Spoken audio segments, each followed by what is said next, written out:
केमाड़ी से खबर आपको दें, जहां पर मुबैना जहरीली गैस से अमवात केस में पेशरफ्त हुई है। अदालत ने कबर कुशाई से मुतालिक पुलिस की दरख्वास्त मंजूर कर ली। सेक्रेटरी सेहत को 7 दिन में रिपोर्ट जमा कराने का हुक्म देते हुए कबर कुशाई के लिए मेडिकल बोर्ड बनाने की हिदायत कर दी गई है। अब्दुल हसीब से मजीद बात करते हैं। जी हसीब।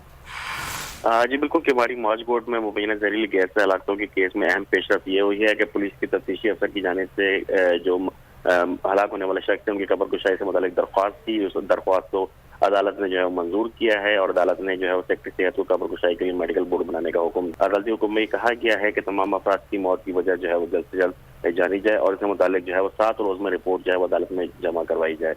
इस केस में जो है वो 2 मुल्ज़िमान जो है वो जमानत कबल गिरफ्तारी हासिल कर चुके हैं, जबकि मेडिकल बोर्ड भी खबर कुशाई के लिए बनाने का हुक्म दिया गया है। बहुत शुक्रिया आपका।